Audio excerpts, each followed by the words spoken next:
Sometimes love is quiet. It doesn't shout or demand to be seen.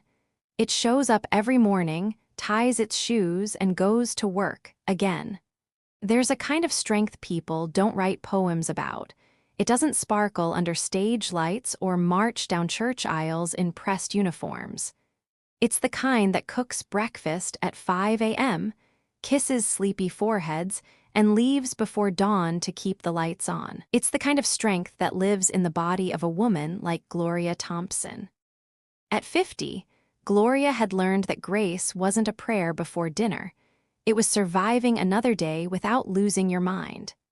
She moved through the hospital corridors of St. Augustine Memorial like a shadow in white scrubs, calm and efficient, the one nurse everyone trusted to handle the tough patients and the tougher nights. Her sneakers had long forgotten what comfort felt like. Her smile, warm but tired, was the kind that made patients relax, even when she was holding bad news in her hands. She was a widow now, 10 years running. Her husband, Charles, had died the same way he'd lived, working late, chasing overtime on the construction site until a scaffold gave way beneath him. The insurance barely covered the funeral. The rest of life's expenses landed squarely on Gloria's small kitchen table and stayed there, unpaid, like unwelcome guests. At home, there were her two heartbeats. Malik, 22, still searching for himself somewhere between college rejections and half-finished job applications, and Jasmine, 17, with glittery dreams streaming live on TikTok. They both loved her in that messy, complicated way kids love the person who keeps the fridge full. But love, Gloria often thought, had become less of a feeling and more of an expectation. Every morning, Gloria's day began in the dim light of her modest kitchen. The walls, once painted lemon yellow, had faded to something closer to surrender. A coffee pot sputtered like an old man catching his breath. Bills lay fanned out on the counter beside the Bible she no longer had time to open. "Mom, we outta milk again," Malik muttered one morning, scrolling on his phone without looking up. "Use the powdered kind," Gloria said, pouring herself coffee black. "Gross. You ever think maybe we could afford real groceries if you stopped buying all them candles and church stuff?" She didn't answer. There were arguments worth having and others that just stole your oxygen. Across the room, Jasmine was filming herself eating cereal, her phone balanced against a mug. "Guys, today I'm showing you my morning routine. #blessed, #Kaza vibes," she chirped to an invisible audience. "Put that phone down before you spill milk on it," Gloria said softly, but her daughter didn't hear or didn't want to. It wasn't anger that filled Gloria, just a tired ache.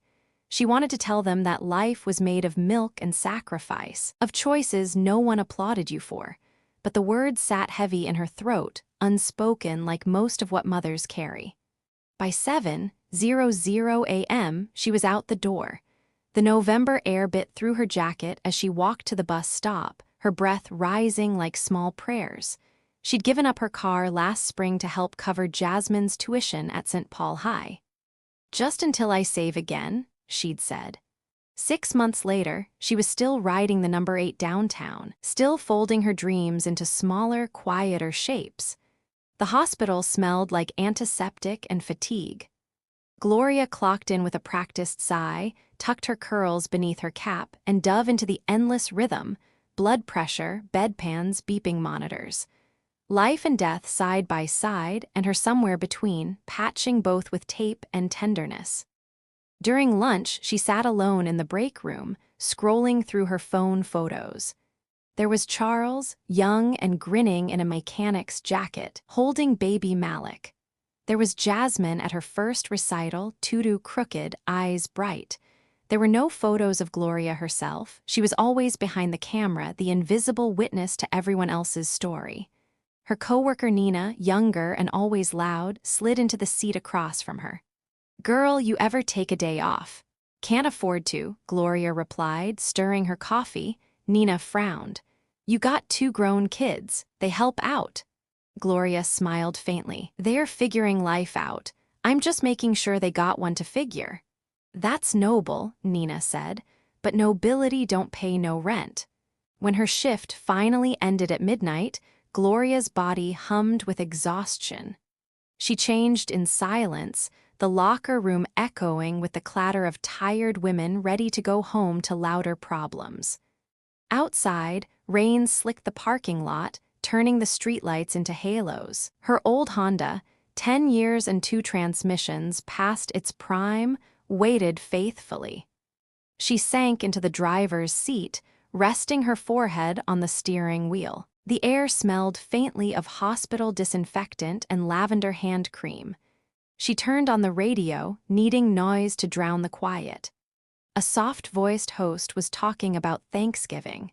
"Remember," he said, "this holiday isn't about perfection, it's about gratitude for family, for love, for the people who make us feel seen."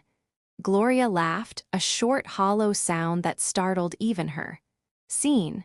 When was the last time she'd felt seen? Her children saw her as a wallet. The world saw her as a nurse in a name tag. No one saw the woman who still dreamed of painting, of traveling, of falling asleep without an alarm clock waiting like a threat. The announcer continued, his voice warm as pie.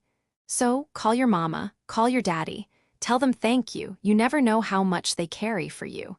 Gloria's eyes blurred. She blinked hard, but the tears came anyway, slow and steady, tracking through the powder of her long day. "Lord," she whispered, "I'm tired, just tired."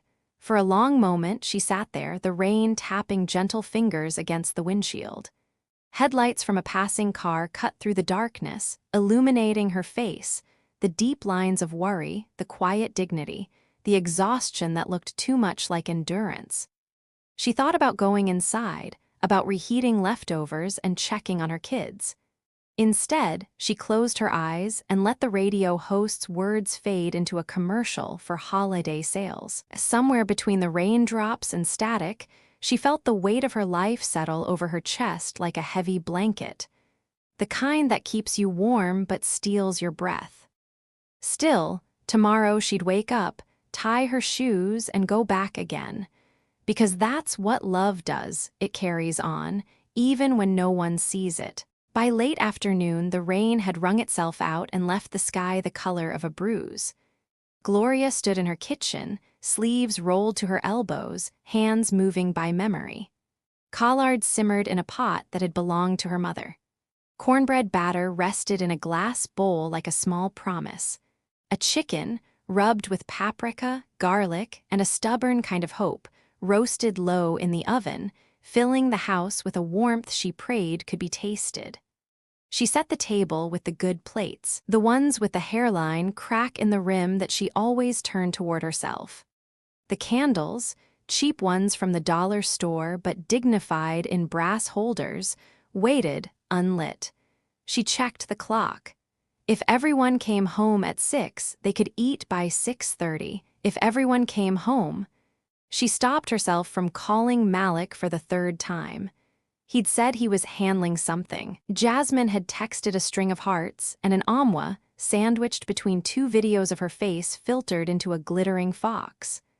Gloria smiled despite herself, then glanced at the stack of bills on the counter and felt the smile slide away. When the front door finally opened, it was Jasmine first. Hood up, backpack half-zipped, the smell of cheap vanilla body spray wafting ahead of her like a teenager's perfume parade. "Hey, Mama," she sang, kissing Gloria's cheek with a quick brush that didn't quite land. "This looks cute. Are we celebrating something?" "Just us," Gloria said. "Just a Thursday we get to spend together." "Okay, poetic," Jasmine laughed, lifting the lid of the collards to let the steam fog her lashes. She started to reach for a spoon. "Wash your hands first," Gloria said. "With soap." Jasmine rolled her eyes but did as told, humming a pop song under her breath, thumbs still quick from muscle memory, pretending to text on nothing. When she sat, she opened her phone for real. "Put that away," Gloria said. "At least till we finish Grace." "Mom, my followers," Jasmine started, then caught the look and slid the phone face down beside her water glass. Malik arrived 10 minutes later, shoulders hunched in a jacket too thin for November. He tossed his keys on the table, shrugged off the jacket, and aimed for the pot like a homing device. "Hey," he said, voice flat, as if conversation were a tax he couldn't afford. "Wash your hands," Gloria said again. "Since when we doin' rules like the CDC?" He muttered, but he rinsed fast, shook them over the sink, and grabbed a towel with a sigh that sounded like a door closing. They gathered at the table. Gloria lit the candles and dimmed the overhead light until the kitchen became soft around the edges. The silence felt like something fragile she might carry in her palms. "Let's pray," she said, reaching her hands out. Jasmine took one. Malik stared for a beat before offering the other, warm and reluctantly human. "Lord," Gloria began, eyes shut, head bowed. "Thank you for food on this table, for breath in our lungs. Help us be gentle with one another. Help us remember we're on the same side." Her voice wobbled, but she steadied it. "Amen." "Amen," Jasmine echoed faintly. Malik didn't bother, but he didn't scoff either, which felt like progress if she squinted at it. They ate. For a minute it was quiet, but not awful. The swallow scrape of forks, the clink of glasses, the chicken giving way under the knife. Jasmine praised the cornbread with exaggerated delight. Malik asked for hot sauce like a man announcing an emergency. Gloria waited until they had taken seconds before she began. "Listen," she said gently. "I want to talk about some things, not all at once, but tonight is a good time to start." "Here it comes," Malik's eyes said without looking up. "I've been thinking about schedules," Gloria offered. "About responsibilities. I can't keep working doubles every week. I need each of us to." "To what?" Malik cut in, his fork hitting the plate with a hard little clap. "To do more? We already do everything. You always act like your job is the only job." "I don't act like anything," Gloria said, still soft. "I'm asking for help." Jasmine cleared her throat. "Actually, about that, this is kind of perfect timing. I've been thinking, too." Gloria turned to her, hope rising like a timid bird. "All right, baby, go on." "So," Jasmine straightened, "I'm gonna take a gap year." The bird crashed into a window in Gloria's chest. "A what?" "A gap year. Like lots of people do it," Jasmine rushed on. "I'll build my brand. I've already got a small audience. If I can post 3 times a day and do lives, I can get sponsorships fast. Companies are literally DMing me. It's not it for me. At least not now." "You're 17, Gloria said, trying to keep her voice within the lines. "You're a junior. School is it. It's the whole it. You don't understand the internet, Mom," Jasmine said, quick and breathless as if speed could carry her across the gulf. "This is a career now. People make bank just being themselves. I could help around here if I'm not wasting time at St. Paul." "Wasting time," Gloria repeated, watching the words evaporate any moisture left in dinner. Malik snorted. "Wasting time is my specialty, according to this house." "Malik," Gloria warned, but he'd found the door crack and pushed it open with his shoulder. "You want schedules?" he said, heat blooming under his words. "Let's schedule the part where we stop pretending like you ain't failing us. Where's the rent gonna come from when you can't work 3 shifts a week?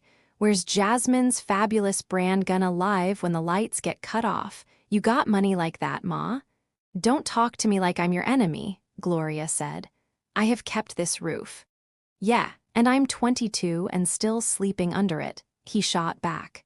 "Every job application needs experience I don't have. Every interview wants something I can't fake. I'm trying, but what do we do when trying don't pay?" The candles flickered like they were listening. "I know it's hard," she said, "but there are choices. There are shifts at the grocery store. Night stocking. It's not forever, Malik." "Night stocking?" He laughed without humor. "So I can make minimum wage and still be broke, just more tired. Man, I watched you work yourself into a ghost, and for what? For us to eat baked chicken and argue about God? Don't bring God into this if you won't bring respect," Gloria said, the edge of her voice going sharp. Jasmine slid her phone from beneath her palm and checked it under the table. The glow painted her jaw. "Malik, chill. You're making it worse. Worse than quitting school to dance on camera, he snapped. It's more than dancing, Jasmine cried, the first crack of emotion in her, bright and raw. It's storytelling, it's style, it's gambling with the only sure thing you got, Gloria said, too loud now, the old hurt flaring. School is your sure thing. Jasmine shoved her chair back. Was school your sure thing? Because all I see is you breaking yourself for a job that breaks you back. It was not cruelty. It was a child's clarity, and it cut as cleanly. Gloria put her hands flat on the table, as if she could stop the plates from sliding off the edge of their lives. I have given you everything, she said, not a boast but a bewilderment. Every breath, every hour, every dollar that ever touched these hands has touched you.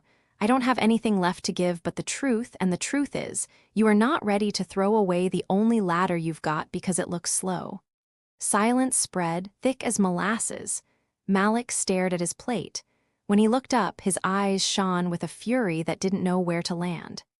Maybe you gave the wrong things, he said. Maybe we needed more than rides and recipes and rules. Maybe we needed money, Mom. Maybe we needed a father, and since we didn't have one, maybe we needed you to be more than this. The words rattled in the air like dishes in a cabinet after a slammed door. Jasmine covered her mouth. Gloria sat very still. Her heart made a sound she'd never heard before. She could feel every point of contact with the chair, thighs, spine, palms like anchors or shackles. She couldn't tell. She inhaled, the breath catching. I have been more, she said quietly. You just didn't see it. For a long beat no one moved. The oven clicked, an ordinary sound that felt obscene. Turn the lights off when you finish, Gloria said. She stood slowly as if the room were filled with water. She carried her plate to the sink. The floor shifted under her in a way that did not belong to emotion. Mom, Jasmine's voice, small now.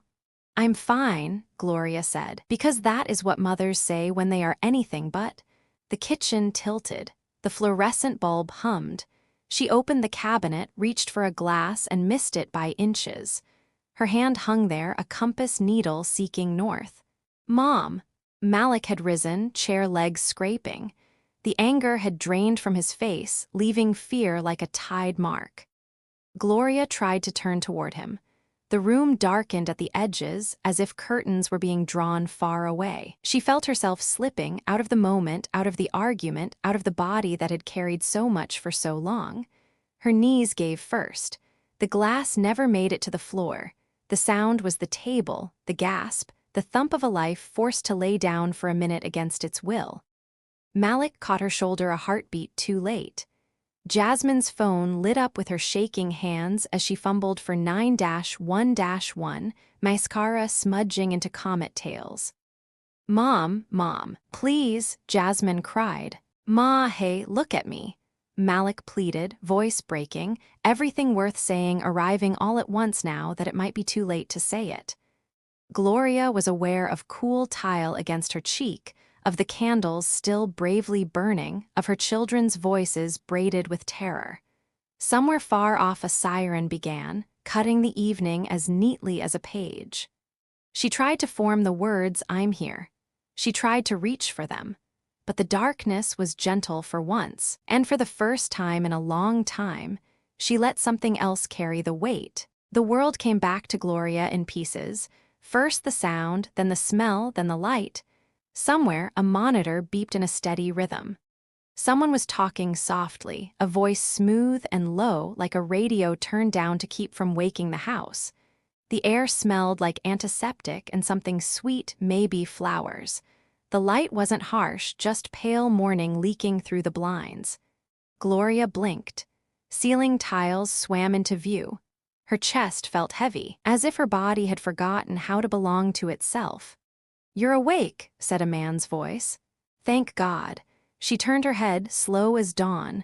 A man in a white coat stood by the bed. Early 50s, maybe old or tall, with silver along his temples and eyes the color of new coffee, steady, patient, knowing too much. You scared a lot of people last night, he said. You fainted. Dehydration, exhaustion, classic combination. He smiled gently, the way people do when they've already seen too many kinds of pain. Gloria tried to sit up. "My kids, they're fine," he said quickly. "Your daughter's been pacing since 5. Your son hasn't left the waiting area. You raised 2 fighters." She exhaled, relief trembling through her fingers. He adjusted her pillow. "I'm Dr. Benjamin Carter," he said. "I run the community health program here. I was on call when you came in." The name tugged at something familiar, but she couldn't place it. He studied her chart, nodding. "You're lucky your son got you here when he did. Your blood pressure dropped to dangerous levels. You've been running on fumes." "Running's all I do," she murmured. "Don't have the luxury to stop." He looked up, that kind of look that sits heavy, the kind that doesn't pity but understands. "Maybe it's time you learned how." Gloria gave a tired smile. "You gonna teach me, doctor?" "Maybe," he said, his voice softer now, "if you'll let someone take care of you for once." By the time Malik and Jasmine were allowed in, Gloria had been given water, a blanket, and a lecture about rest. Jasmine rushed first, mascara smeared, eyes red. Malik hung back, his face a mix of guilt and relief. "Mom, I'm so sorry," Jasmine sobbed. "We didn't mean." "Hush, baby." Gloria lifted a trembling hand. "We'll talk later." Malik approached the bed like it might break. "Ma, I called the ambulance. I stayed the whole time." "I know," she said, her voice rough but kind. "You did right." He nodded, blinking hard like he wasn't used to being forgiven this easily. Dr. Carter cleared his throat politely. "I'll give you all a few minutes." He stepped out, but not before adding, "Mrs. Thompson, I'll come by again before my shift ends." Gloria watched him go, the white coat gliding out of the room. When the nurse came to check her vitals later, Gloria asked quietly, "That Dr. Carter, has he been here long?" The nurse smiled. "Moved back a year ago. Used to be big time in Atlanta. Came home to take care of his mother before she passed. Now he's running this outreach thing, free clinics, job programs. Folks say he's got a heart the size of Georgia." Gloria let the words settle. There was something about his face that stirred memory, something from long ago.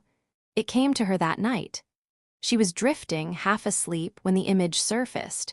Rain, flashing lights, a wreck on the old highway outside town. She had been a young nurse then, soaked to the skin, pressing gauze to a man's temple.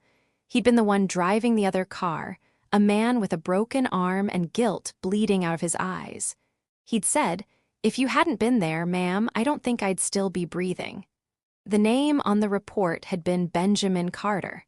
She smiled to herself, a small circle completed.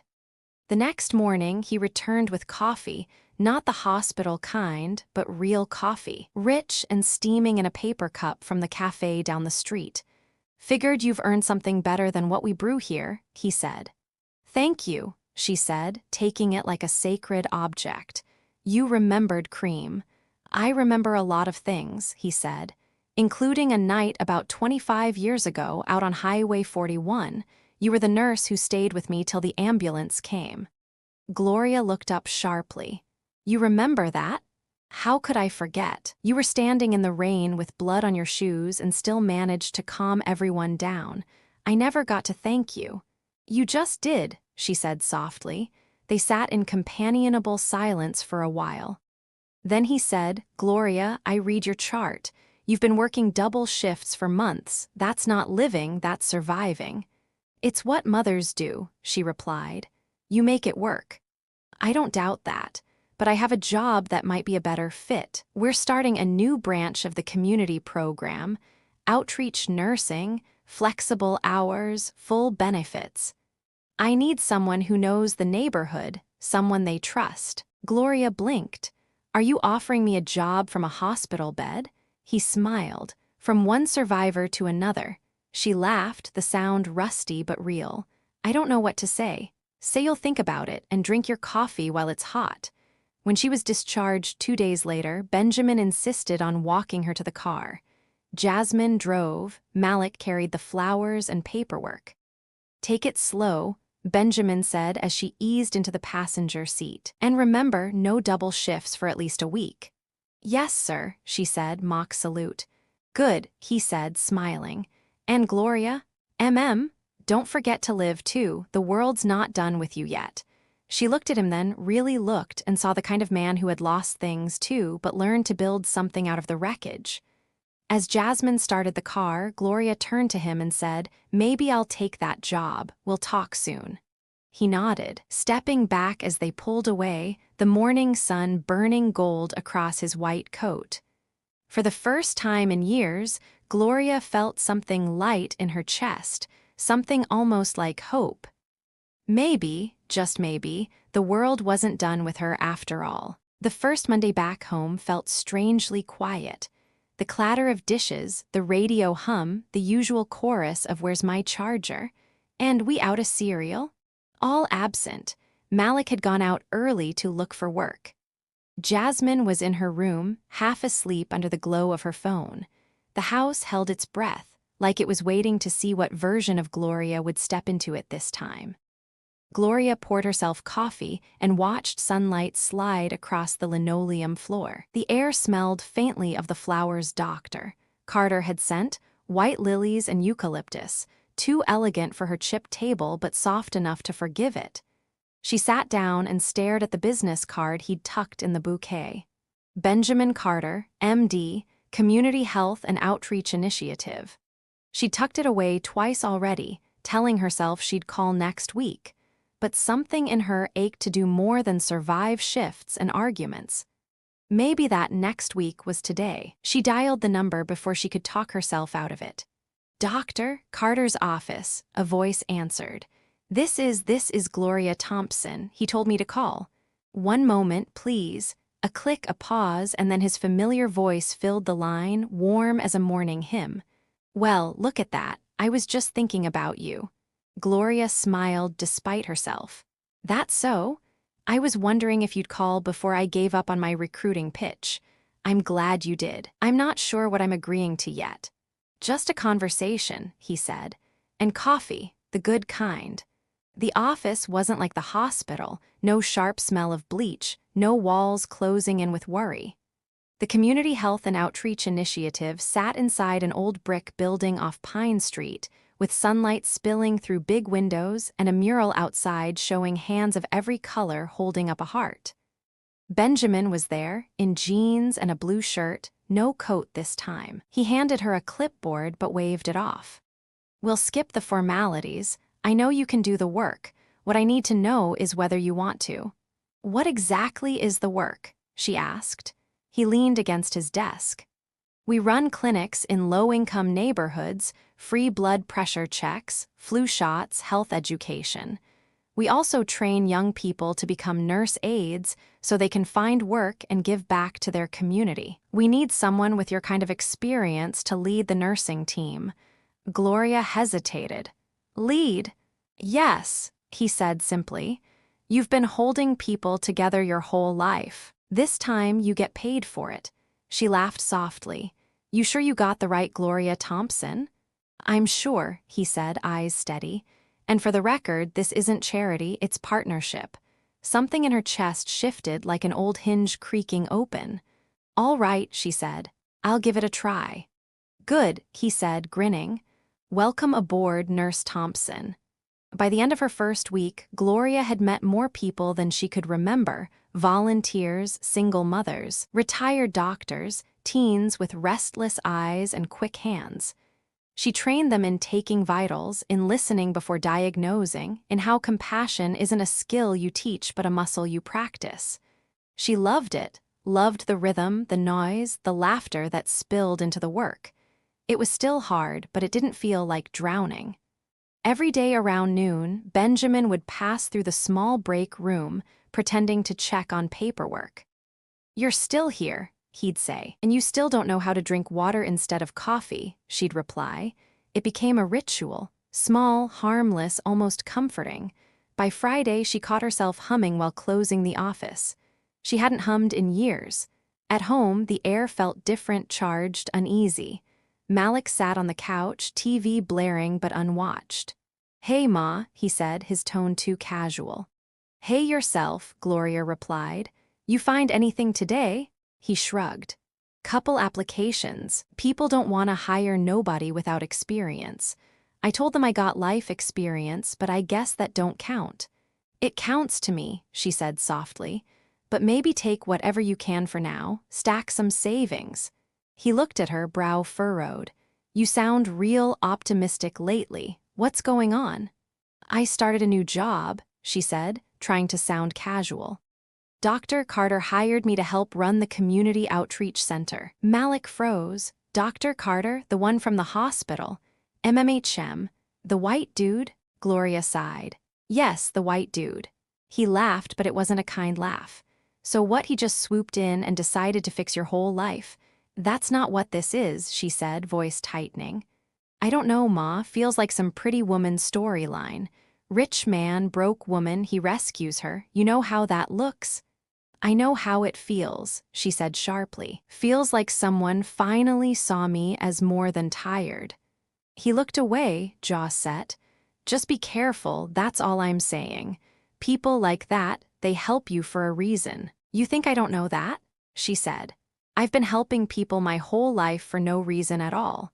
Neither spoke for a while. The TV filled the silence with canned laughter. When she went to bed, she lay awake, staring at the ceiling. Malik's words stung more than she wanted to admit. She wasn't naive, she knew what small towns could say. But she also knew what it meant to be seen without judgment, even for a moment.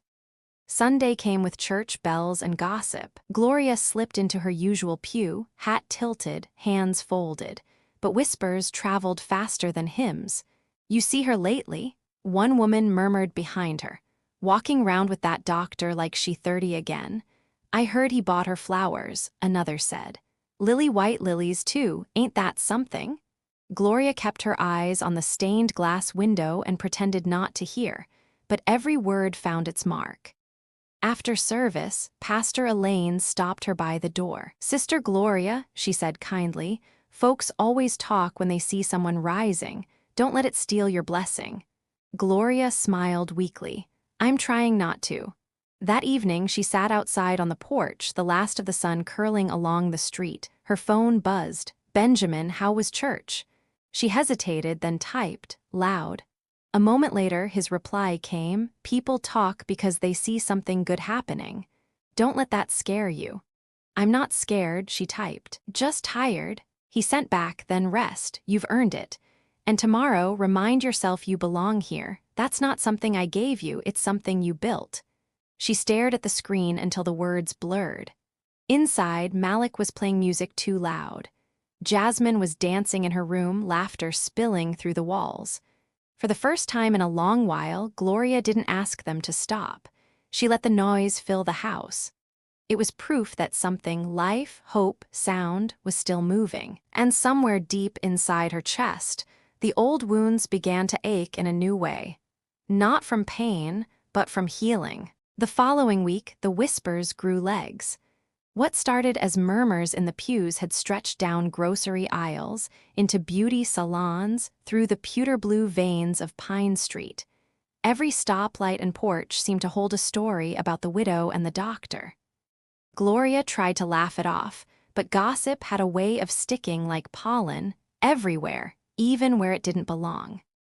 At the outreach center, her days were busier than ever. She organized mobile clinics, managed volunteers, and spent hours on her feet. The work was good, meaningful, but the glances from a few townspeople who passed through were sharp enough to nick her skin.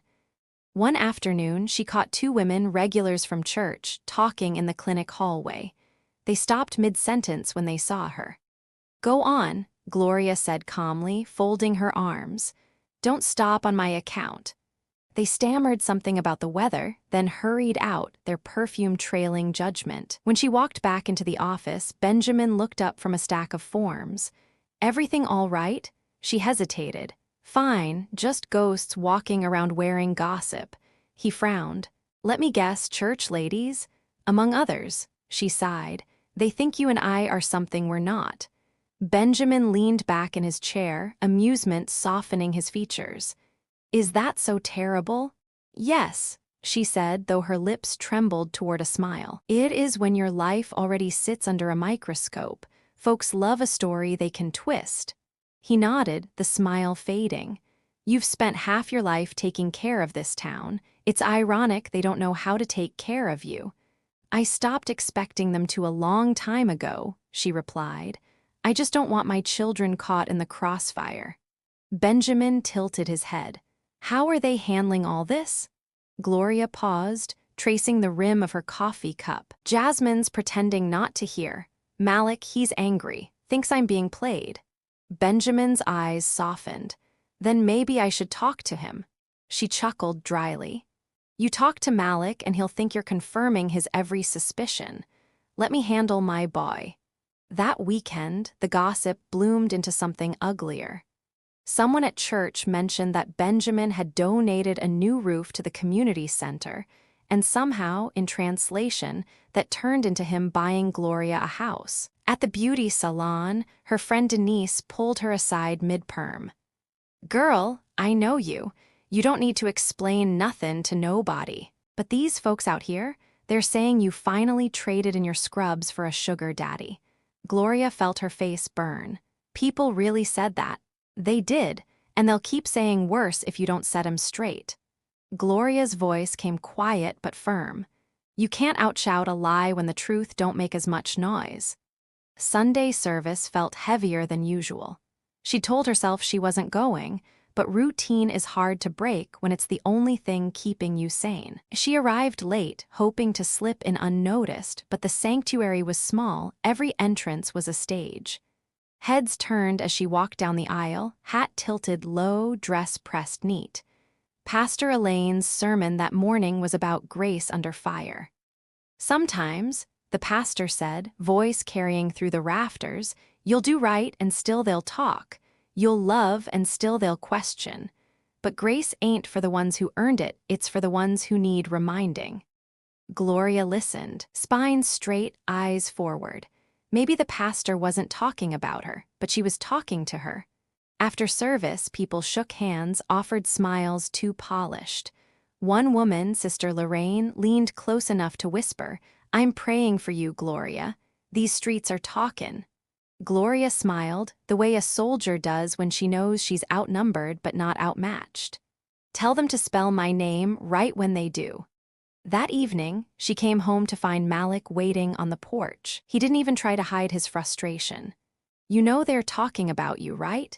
Half the town saying you dating that man, you working for him, you at his office, he driving you home sometimes, it looks bad.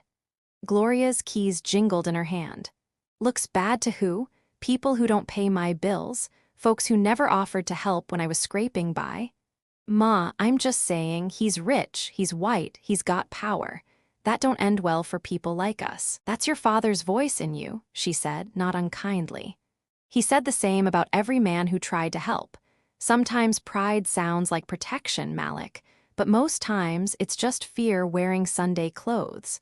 Malik stood there, arms crossed, torn between love and anger. You always gotta turn everything into a lesson. Maybe because I'm still trying to teach myself too, she said quietly. Now, you can believe what they say, or you can believe what you see. I'm working, that's all. He didn't answer, but he didn't walk away either. Monday morning, Gloria arrived at the center to find Benjamin already there, sleeves rolled up, laughing with one of the volunteers. Morning, he said. Morning, she replied, setting her purse down. You look like you haven't slept, he noted. Didn't. People don't let you sleep when they're building stories out of your name. He walked closer, voice low. I can make a public statement, say the rumors aren't true. Gloria shook her head. No, if you do that, it'll sound like I needed defending. I don't need saving Benjamin, not from them. He studied her face for a long moment. You sure? She met his eyes. I've been sure about less and survived worse. Something like admiration flickered across his face. Remind me never to underestimate you again. Good, she said, smiling faintly. Now grab that clipboard. We've got blood pressure checks at the East Side Church at 9, and I don't want us late. He laughed softly. Yes, ma'am. As they loaded the van, the morning light stretched across the pavement, gold and forgiving. People stared as they drove off together, some curious, some cruel, but Gloria didn't flinch this time. Let them talk, she thought. Let them fill their mouths with my name. Because for the first time in years, her name felt like her own. And that, she decided, was worth every rumor in the world. By mid-December, the frost on the windows had thickened, sharp, white veins spreading over the glass like the inside of Gloria's chest. The gossip had cooled in public, but inside her home, a new kind of storm was brewing. One that didn't whisper, it shouted. It started small. Missed dinners. Closed doors. Jasmine's laughter echoing from her room late into the night. Malik disappearing for hours, returning with tired eyes and the smell of beer on his breath. Gloria tried to hold the house together the way she always had, quietly, with small acts of love.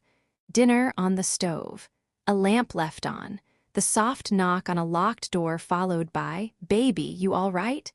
But this time, love felt like knocking on walls that wouldn't answer back. One night, she came home from the outreach center later than usual. Her hands were still cold from the December air. As she stepped inside, the sound of raised voices cut through the quiet. "You don't even know him," Malik's voice sharp, angry. "Better than you do," Jasmine shot back. Gloria froze in the doorway. "Stop it, both of you," she said, stepping into the living room. "What's going on here?" Jasmine, still in her school uniform, was standing on one side of the room, phone in hand. Malik stood on the other, jaw tight, breathing hard. "Your son here thinks I shouldn't post pictures from the community center," Jasmine said. "I was just helping out, Ma. You and Dr. Carter were there and the light was nice, so She's posting pictures of you and that man all over TikTok," Malik interrupted. "Hashtagging power couple like this is some love story. You know how fast stuff spreads online? You'll have the whole town calling you." "Enough," Gloria's voice cracked like thunder. The room went still. Even the clock seemed to stop. "Malik, I appreciate your concern," she said, her voice trembling, "but this is my life. I will not be policed by my own son." Malik laughed bitterly. "Your life? You mean your reputation? You don't get it, Ma. People don't see you like you see yourself. They see a woman chasing a man who's gonna leave when he's done playing savior." "Don't you dare talk to me like that," Gloria snapped. "You think I've survived this long by being anyone's charity case. You don't know what I've had to do to keep this roof over your head." Malik's eyes flashed with something wounded and cruel all at once. "Yes, I know. You've told us every day since Dad died." The words hit her like a blow. For a moment, Gloria couldn't breathe. Jasmine flinched. "Malik." "No," Gloria whispered. "Let him talk." He swallowed hard, but the anger wouldn't stop. "I'm tired of watching you kill yourself just to prove something. You don't even see what it's doing to you. You're either working yourself to death or chasing some idea of what a good mother's supposed to be. Maybe you just like being the martyr." The silence that followed was heavy, alive. Almost. Gloria's voice, when it came, was soft but dangerous. "You will not stand in my house and talk to me like I'm the reason for your disappointments." He dropped his gaze. "Maybe you are." Then he stormed out, slamming the door hard enough to rattle the frame. Jasmine stood frozen, her phone still in her hand. "Go to your room, baby," Gloria said quietly. Jasmine hesitated, then obeyed, her steps light as if she didn't want to leave footprints in this moment. When the house fell silent again, Gloria sat down on the couch, her heart pounding. The Christmas tree flickered in the corner, half decorated. The top was bare, waiting for a star that no one had bothered to buy yet. She leaned forward, elbows on her knees, and whispered to the empty room, "Lord, what did I do wrong?" The next morning, she went to work with puffy eyes and a smile that didn't fit her face. Benjamin noticed immediately. "Rough night?" he asked gently. "Just family," she said, pretending to adjust a stack of files. "It'll pass." He studied her a moment longer. "Sometimes it'll pass means I'm breaking." "Don't start reading me like one of your patients, Benjamin," she said with forced humor, but he didn't laugh. "I'm not. I'm just saying you don't always have to hold the world up alone. She looked at him then, really looked, and saw something tender in his eyes, something she hadn't let herself see before. I don't know how to stop, she said quietly. Then maybe that's where I come in. Gloria felt something flutter in her chest, a mix of gratitude and fear. Don't make promises you can't keep. He shook his head. I'm not promising rescue, Gloria. I'm offering rest. That afternoon, as they set up for the holiday food drive, the center buzzed with energy. Children hanging paper snowflakes, volunteers unloading boxes of canned goods, Christmas songs playing from someone's phone. Gloria smiled and tried to blend into the noise. Then her phone buzzed. Malik, I'm sorry, Ma. Just need some space. Staying with Jamal for a while? She read the message 3 times before typing back, okay, be safe, I love you. He didn't reply. Her hands shook as she slipped the phone into her pocket. Benjamin saw her face from across the room and quietly made his way over. Everything all right? She forced a smile. My son's decided he doesn't need a mother right now. Guess that's how you know they're grown. He didn't say anything, just placed a hand gently on her shoulder. It was the kind of touch that said more than words ever could. Gloria stood still for a long moment, letting herself breathe in the steadiness of it. Then, quietly, she said, You ever feel like the people you love the most are the ones you keep losing, one piece at a time? Benjamin looked at her with eyes that carried their own ghosts. Every day, he said softly, sometimes loss is what makes space for grace to move in. That night, Gloria returned home to the same house but a different kind of quiet. The tree still blinked in the corner, its reflection trembling in the window. Jasmine had fallen asleep on the couch, her head resting on a half-wrapped box. Gloria covered her with a blanket and sat beside her, staring at the lights. She thought of Malik's anger, of Benjamin's steady hands, of the town's whispers. All of it, the weight, the noise, the loneliness, swirled together until it became one ache that sat right behind her ribs. And still, she whispered to herself, You can't give up, girl, you've been tired before. Her own voice trembled, but she smiled through it. Outside, snow began to fall, soft, unbothered, free. Inside, Gloria whispered a prayer not for strength this time, but for peace. She didn't need to carry the whole world tonight. Just the hope that tomorrow it might get lighter. The snow came earlier than the weatherman promised. By dawn, Pine Street was already a river of white, and by noon it was a world erased. The hospital had called the outreach center to cancel the afternoon deliveries, but Gloria had insisted on going in anyway. She said she had to check the freezer inventory, just for an hour. Benjamin, knowing her well enough by now, didn't even argue. He simply showed up. When she arrived, his truck was already parked outside. A soft layer of snow gathered on its hood. He was standing by the door with a thermos in hand, wrapped in a navy peacoat. Didn't I say I was just stopping by? She said as she stepped out of her car, pulling her scarf tighter. You did, he said, and I decided to stop by your stopping by. Despite herself, she smiled. You don't give up easy, do you?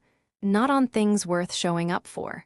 He held the door open as she entered, and the familiar smell of coffee and disinfectant welcomed them both. Inside, the fluorescent lights buzzed against the hum of the storm outside, the windows blurred with frost. Gloria moved through the hall, checking the thermostat, the food storage, the portable heaters. The outreach center always became a shelter when the weather turned cruel. Even if no one came, she couldn't bear to leave it unprepared. Benjamin followed her quietly, watching her work with that same half-smile, the one that carried equal parts admiration and worry. You always do this, he said finally. Do what? Find something to fix so you don't have to sit still.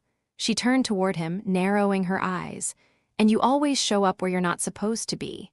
Guess we make a fine pair of stubborn souls then. By late afternoon, the snow was a full white curtain outside the windows. The power flickered once, twice, and then went out completely. The hum of the heater died. Well, Gloria said, setting down her clipboard, So much for going home early. Benjamin peered through the glass door. We're not driving anywhere tonight, that road's gone. Lord have mercy, she muttered, wrapping her arms around herself. Looks like we're stuck here, he said. I'll start the backup generator. You find those blankets in storage. 10 minutes later, the generator rumbled to life, filling the building with a low, steady vibration. A single light bulb flickered back on in the hallway, casting the world in golden half-shadows. They set up a small area in the break room, piling blankets, instant soup packets, and a single flickering candle from the supply closet. Gloria poured water from the thermos into 2 mugs. Well, Dr. Carter, guess this is your first night on the wrong side of town. He chuckled. It's not my first, actually. I did a residency in Detroit, remember? That's not the same, she said, stirring the soup. Detroit's rough, but this is where people judge you by who you sit next to at church. He smiled softly. I'd sit next to you anywhere. She looked up sharply, catching the weight of his words before he could smooth them over. Don't, she said quietly. Don't say things you don't mean. I meant it, he said simply. Gloria turned away, staring out the window at the dark swirl of snow. You don't understand, Benjamin. For women like me, words like that cost something. We don't get to flirt our way out of pain. We pay for every mistake with reputation, with trust, with our children's peace. I know, he said gently, and I'm not asking for anything you're not ready to give. He exhaled, the breath visible in the cold. I just like being in the same room with you, even when it's quiet. Something about that honesty disarmed her. For a long time, neither spoke. The candle between them swayed as if listening. Around 7 p.m., the wind picked up, rattling the windows. The storm outside screamed like something ancient. They'd found an old radio in storage, and Benjamin fiddled with it until a fuzzy voice broke through the static. Major snowfall across the county, all roads closed until further notice, shelters open for those stranded. Gloria wrapped her blanket tighter and sank into one of the plastic chairs. You ever notice, she said softly, how storms have a way of quieting the world down just enough to make you hear yourself think? Benjamin looked over. And what do you hear? She hesitated, then sighed. Mostly regrets, things I wish I'd done different, things I wish I'd said to my kids, to my husband before she stopped. You know, all the words that get buried under doing what you gotta do. He nodded. When my wife passed, I used to hear those same ghosts. All the unsaid things, all the ways I failed her while trying to fix everything else. Gloria turned her gaze toward him. You were married? For 22 years. Cancer took her before we even learned how to argue right. There was a sadness in his voice that softened something inside her. I'm sorry, she said quietly. He smiled faintly. Don't be. I learned that love doesn't disappear when people do. It just changes shape. The words landed heavy between them. Outside, the wind howled, shaking the door like it wanted to come inside. Inside, 2 souls sat wrapped in borrowed blankets and shared silence like communion. By midnight, the storm had quieted into soft, steady snow. The world outside was still. Gloria had fallen asleep in her chair, her head tilted, curls spilling from her scarf. Benjamin watched her for a moment, the way exhaustion softened the lines on her face, the quiet strength still present even in rest. He wanted to reach out, to brush a strand of hair from her cheek, but he didn't. Instead, he adjusted her blanket and whispered, Rest easy, Gloria. You've earned it. He leaned back, closing his eyes, letting the hum of the generator and the rhythm of her breathing lull him into half-sleep. She woke before dawn to the faint light of morning pushing through the frost. The world outside was white and quiet, untouched. Benjamin was still asleep, his head resting against the wall. His coat had slipped off one shoulder, and his glasses dangled loosely in his hand. For the first time, Gloria allowed herself to really look at him, not as a man with answers, not as the doctor everyone respected, but as a person who carried his own loneliness like she did. She smiled just a little. Then she poured 2 mugs of instant coffee and set one by his side. When he stirred, she said, "Looks like the world didn't end after all." He blinked, smiled groggily. "Not yet, but I wouldn't mind if time slowed down just a little." Gloria chuckled. "Careful, Benjamin, that almost sounded like flirting." He met her eyes. Maybe it was. And for the first time in years, Gloria didn't run from warmth when it found her. She just sipped her coffee, watching the snow dissolve into light. The morning after the storm felt like waking from a long dream. The kind that leaves traces of warmth and ache both lingering in your chest. The world outside the Outreach Center had been remade, everything soft, white, unspoiled. The roads were still half-buried, but the sun was finally visible again, pushing light through the frost-covered windows. Gloria stood at the doorway, holding her thermos like it was a relic. "Would you look at that?" she murmured. "All that noise, and still the world finds a way to look new." Benjamin joined her, zipping up his coat. "Nature's forgiveness," he said. "Loud first, then quiet." She smiled faintly. If only people worked like that. They stood in silence for a while, watching the light settle over the snow. The generator had gone quiet now, leaving the building wrapped in that peaceful, post-storm hush. "Thank you," Gloria said suddenly. "For what?" "For being here. For not trying to fix everything. Just being." He looked at her, eyes steady. "Sometimes that's all love is, Gloria, showing up." She blinked, taken aback by the word love, not for its romantic weight, but for the quiet truth tucked inside it. "Benjamin," she began, unsure what she wanted to say next. He shook his head gently. "You don't have to say anything. Just promise me something." "What's that?" "Don't let fear make your choices. You've lived too long for that."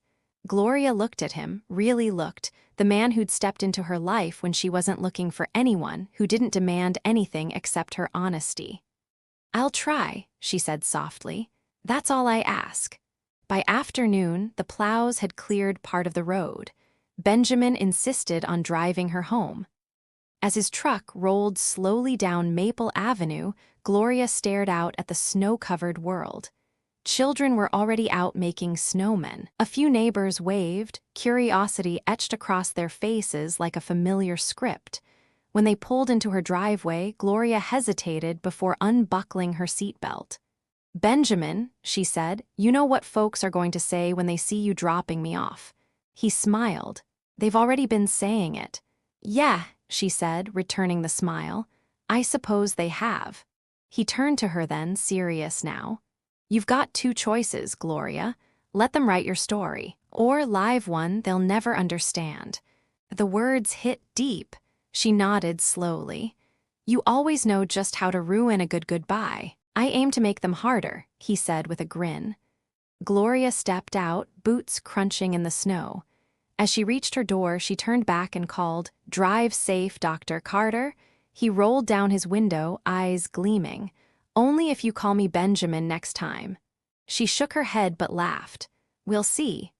Inside, the house felt strangely still. The storm had silenced everything, even the usual creaks and hums of the old walls. Jasmine was at the kitchen table, still in her pajamas, phone in hand. "Ma," she said, springing up. "You're okay. They said the roads were closed. I tried calling." "I'm fine, baby, just stayed at the center." "With Dr. Carter?" Jasmine's eyes sparkled with a mix of concern and curiosity. "Yes, with Dr. Carter," Gloria said, taking off her coat. "Now don't start acting like the rest of the town." Jasmine grinned. "I'm just saying, y'all looked cute together in that last post." Gloria turned sharply. "Post? Relax, Ma, I didn't film you or anything. I just put up a picture of the snow outside the clinic. People started asking questions, that's all." Gloria groaned. "Lord, give me patience. And maybe better Wi-Fi so I can delete whatever that is." The laughter faded later that night when her phone buzzed with an unfamiliar number. "Hello?" "Hey, Ma." Gloria froze. "Malik, yeah, I'm home." Her heart stuttered. "Home where?" "In the driveway." She rushed to the window. There he was standing by the car, shoulders hunched, duffel bag slung over one shoulder. The porch light caught the snow still tangled in his hair. Gloria's throat tightened. She opened the door but couldn't move at first. For a second, neither of them spoke. "I didn't mean what I said," he murmured finally. "About you being a martyr. I was just mad." She swallowed hard. "I know you were." He shifted, eyes down. "You didn't deserve that. You were just doing what you always do, trying to hold us together. And you were doing what sons do," she said gently. "Trying to protect what's left of their family." He nodded. "I just didn't know how." She stepped forward and wrapped her arms around him. For a moment, he stood stiff as wood. Then, slowly, he melted into her, his arms circling her back. It was the kind of hug that rewrote old arguments without words. Later, they sat at the kitchen table, steam rising from 2 mugs of cocoa. Jasmine hovered nearby, pretending not to listen. "So," Malik said, rubbing his hands together, "heard you've been working with that fancy doctor." Gloria raised an eyebrow. "Is that how folks are describing him now?" He grinned sheepishly. "Just asking." "He's a good man," she said.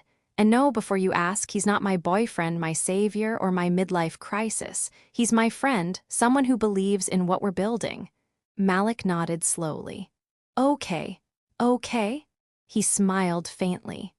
"Okay, Ma, I believe you." She reached across the table and took his hand.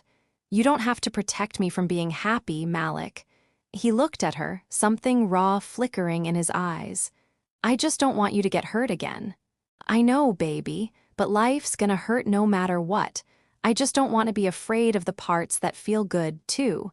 He didn't answer, but his grip tightened around hers. The next morning, the world outside sparkled under the sun, fresh snow catching light like diamonds scattered by mercy itself. Gloria stepped onto the porch, coffee in hand, breathing in the cold air. Benjamin's truck passed by on the road, heading toward the center. He honked once, just once, and she lifted her hand, smiling. Jasmine peeked through the window behind her. "You waving at Dr. Carter?" Gloria didn't look back. "I'm waving at the day, sweetheart. It's too pretty to ignore." But as the truck disappeared down the hill, her smile lingered just a little longer. The storm had broken. The sun had returned. And for the first time in years, Gloria didn't feel like surviving was her only story. She felt, maybe, like she was allowed to live again. It had been nearly a month since the storm. The snow was gone now, replaced by shy buds on the dogwood trees and the faint hum of spring trying to find its voice again. The town had thawed, and so had Gloria's house. There was laughter in it again, uneven, tentative, but real. Jasmine had started applying for colleges again, filming fewer videos and spending more time sitting beside her mother at the kitchen table, laptop open, head tilted in thought. Malik had picked up shifts at a local hardware store, coming home with the smell of sawdust on his clothes and a new kind of steadiness in his step. And Gloria was different too. Not reborn exactly, but repaired in small, invisible ways. She smiled more. She slept through the night. Sometimes she even sang while cooking, quiet little hymns that had nothing to do with church and everything to do with gratitude. When Benjamin suggested a community dinner, a late Thanksgiving for the folks who missed the real one, Gloria hesitated. "I don't know, Benjamin," she said, stirring a pot of stew at the clinic one afternoon. "People still talk." He chuckled. "They'll talk anyway. Might as well give them something worth talking about." She gave him a look, half stern, half amused. "You're impossible." "I've been called worse," he said, grinning. "And besides, this isn't about us. It's about the people we serve. Food, warmth, conversation, that's what healing looks like sometimes." Gloria paused, then nodded. "All right, but if we're doing this, we're doing it right. Real food, real plates, real community." Benjamin smiled. "Wouldn't expect anything less." The week before the dinner, the outreach center turned into a whirlwind of activity. Volunteers sorted canned goods, children painted paper turkeys for decoration, and the air smelled faintly of cinnamon and hope. Gloria worked like a conductor leading an orchestra, directing, laughing, moving from table to table with that calm authority she wore so naturally. Benjamin watched her from across the room, his hands in his pockets. There was pride in his eyes, but also something deeper, gentler. When she caught him staring, she called out, "You gonna help or just supervise, Dr. Carter?" "I was helping," he said. "Supervising is helping." "Uh-huh," she teased. "Grab a dish towel, supervisor." He obeyed, and soon they were side by side at the sink, drying trays and laughing like old friends who'd long since stopped pretending not to care. The night of the dinner arrived with golden light spilling across the windows. The tables were set with mismatched linens and thrift store plates that somehow looked beautiful together. Candles flickered in recycled jars, and the smell of roasted chicken, baked macaroni, and peach cobbler filled the air. Gloria wore a simple navy dress and a gold pin that had belonged to her mother. Benjamin wore a brown sweater and that same calm smile that made people trust him instantly. People poured in: families, church members, teenagers from the neighborhood, nurses, janitors, retired teachers. It was noisy and messy and wonderful. Jasmine was helping at the dessert table, proudly announcing which pies she'd baked herself, with a little help from Mama, okay, a lot of help. Malik was refilling drinks and joking with the volunteers. For once, his laughter didn't sound forced. Gloria moved through it all, greeting everyone by name, hugging, serving, laughing. Every few minutes her eyes found Benjamin across the room, and each time they both smiled like two people who had survived the same storm and still remembered the sound of the wind. Later in the evening, Pastor Elaine stood up, tapping a glass with a spoon. "Before we eat," she said, "I'd like to say a few words." The crowd quieted.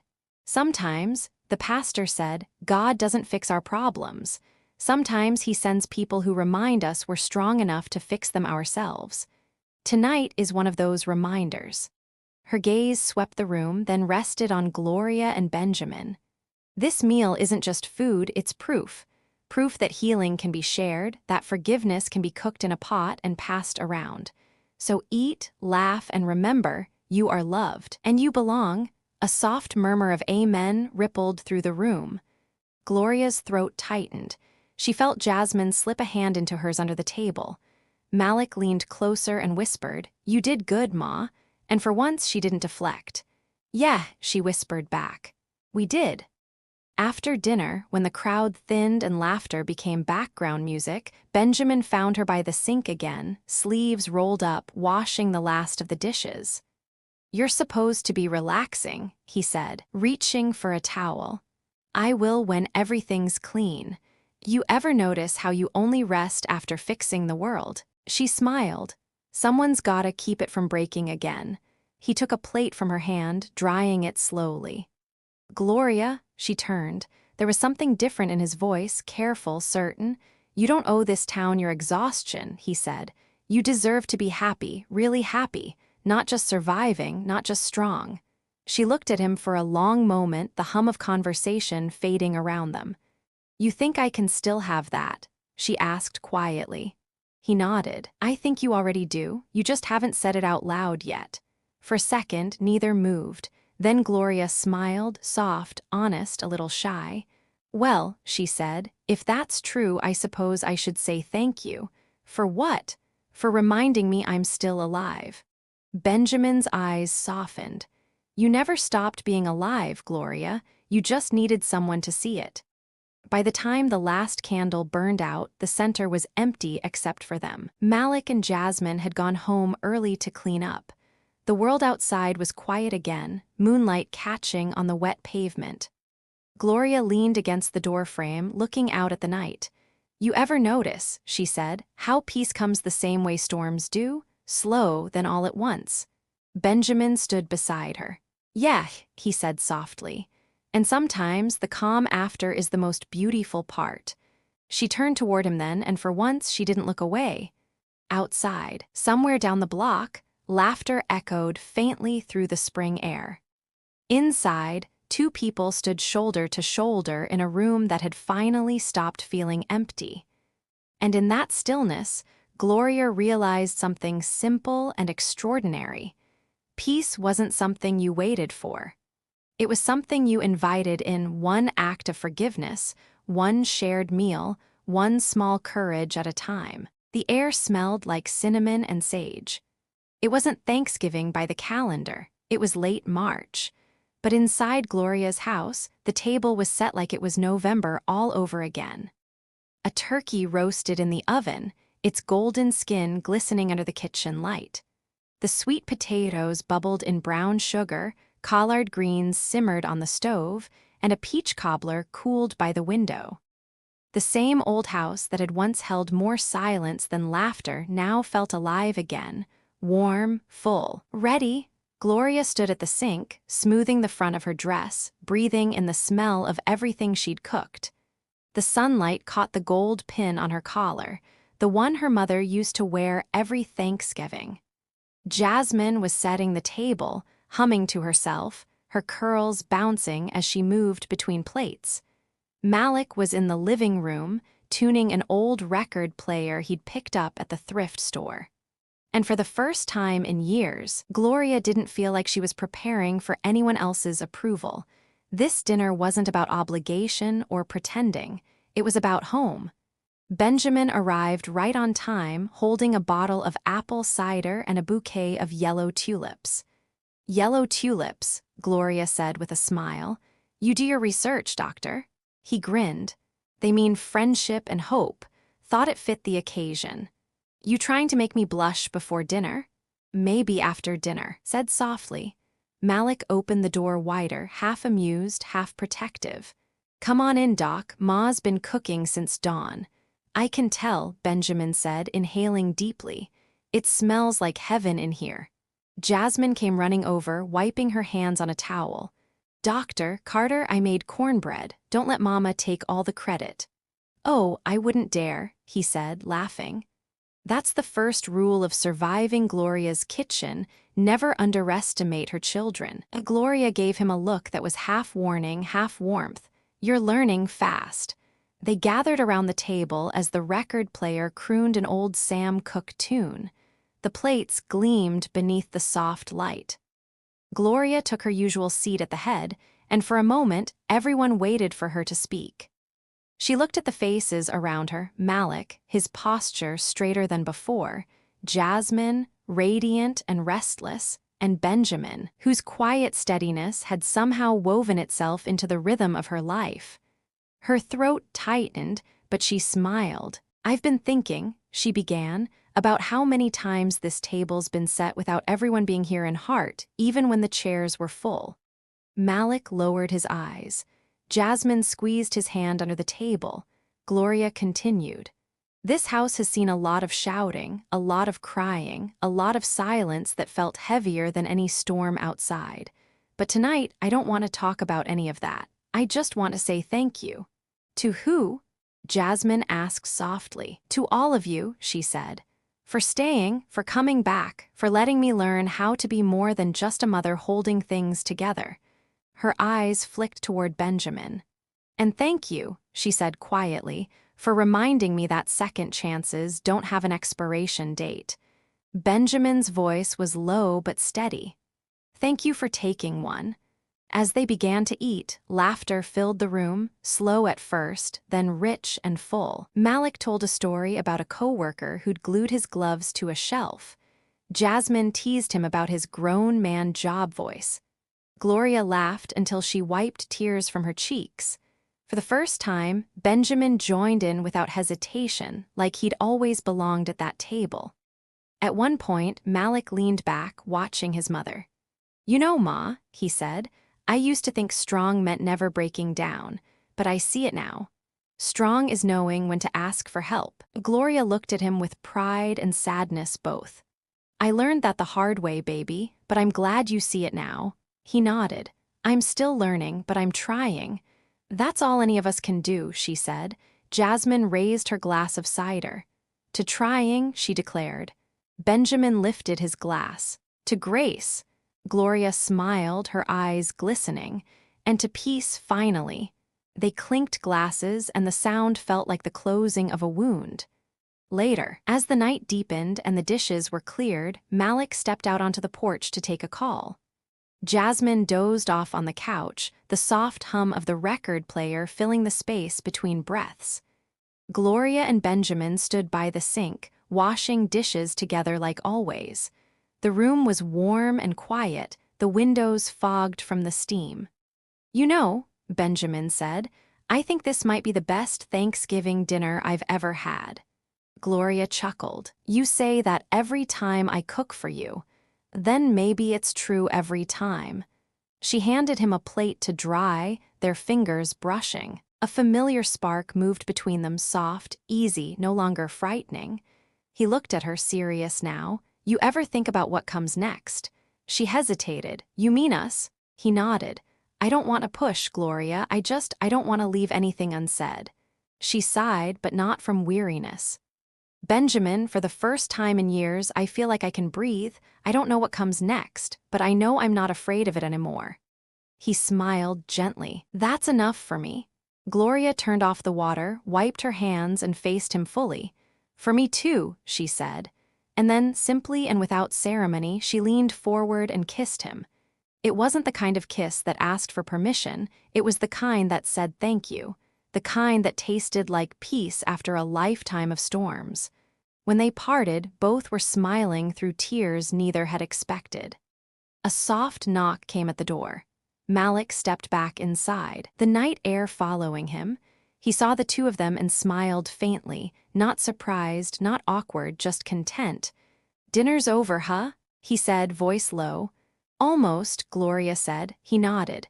"Good, 'cause I was thinking maybe we should do this again, not just on holidays, like every month."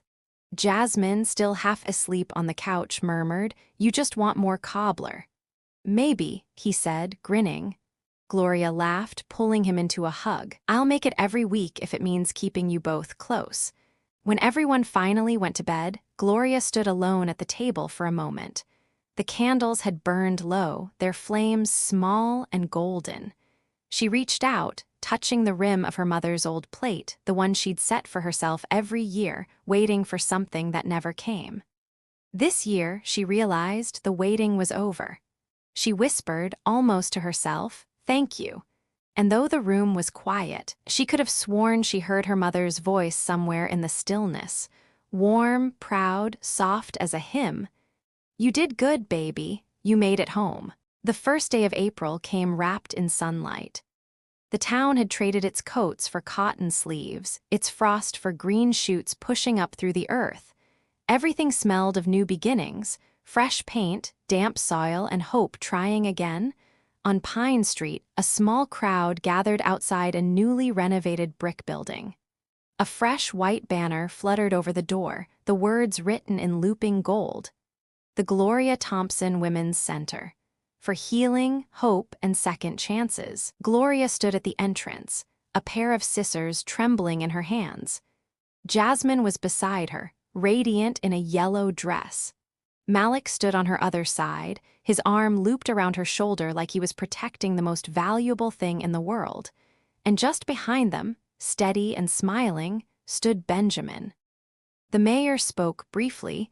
Then Pastor Elaine blessed the building with words that felt like sunlight poured into sentences. When they handed Gloria the microphone, her heart beat so loudly she almost laughed.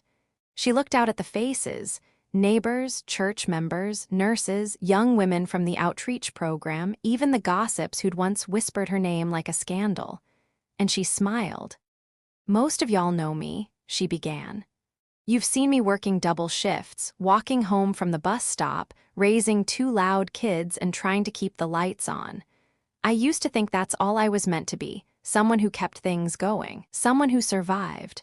Her voice trembled, but she kept going. "But life's got a funny way of reminding you don't stop blooming just because people think your season's over. This place, this center, isn't just about helping women get back on their feet.